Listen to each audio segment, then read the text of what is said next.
2016, being back in the Sweet 16. Talk about how that feeling was beating, and not even beating, but sweeping Minnesota at home. Yeah, it was such a great feeling. We have talked about all season wanting to do great things, and so to come out here and just to do that, it was amazing.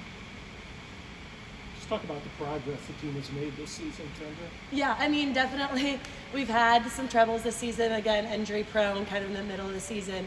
But again, it just battle tested us, kind of having to have everybody step up at different times of the season.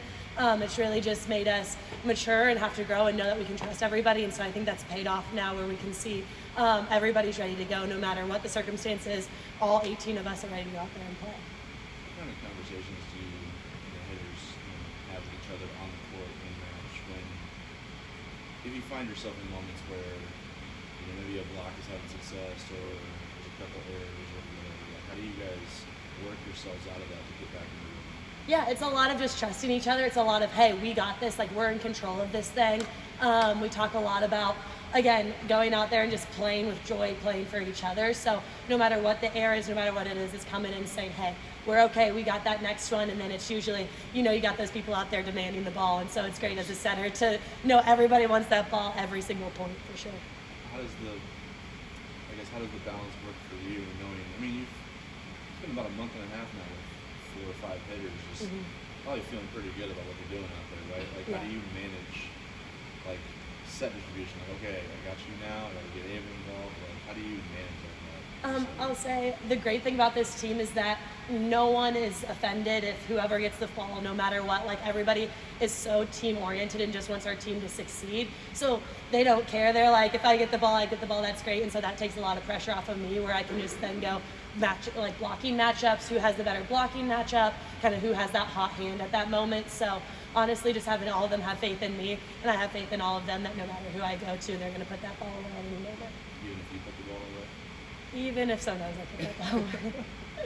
If you have to readjust, it was such a big mental block, at least from the outside looking in, to get past that first weekend at home and what have you. Do you kind of, after the euphoria and now it's back to business, do you have to kind of recalibrate and readjust where you're at in terms of expectations and such? Yeah, I think all season we've had these expectations of going through and continuing to do great things. So, honestly, it was amazing. Like, that night after Saturday, it was a lot of joy, a lot of fun, a lot of smiles. But now it's back into that grind of, we have 2 more matches this weekend, and we're planning to play the best of our abilities for those 2 matches.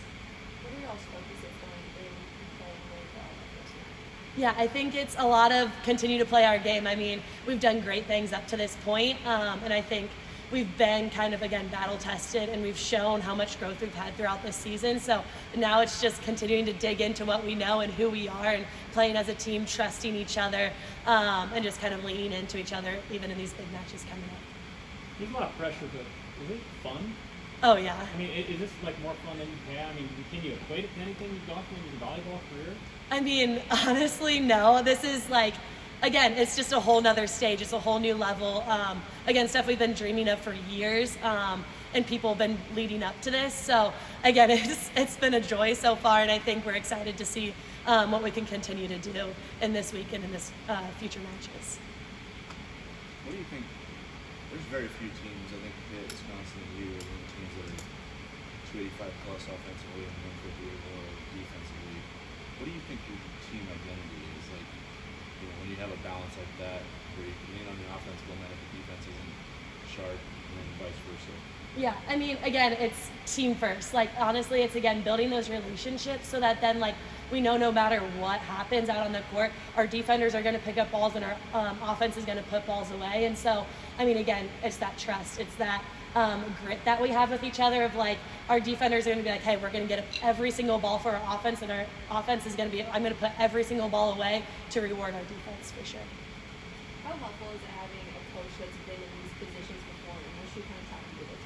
Yeah, it's great. Booth is amazing. I think everybody can tell you she's just an amazing coach. And so, again, it's a lot of continuing to lean into us. We've built our team, we've built our character, we have this culture, and so it's now leaning into each other, continuing to grow and just trust in one another. And like she said, go out and continue to do incredible things and shock the world. Taking on Louisville, What do you have for this Creighton squad? We've been hearing a lot of this team is special, but what can you tell us and maybe opponents that are going to Pittsburgh about you guys? I mean, we're going to play with heart, baby. No matter what, we're going to continue to fight every point, every contact of every point. We are going to continue to battle. So I think that's what makes us special is we all have each other's backs, and we're going to go out there and battle every single point. Anything else?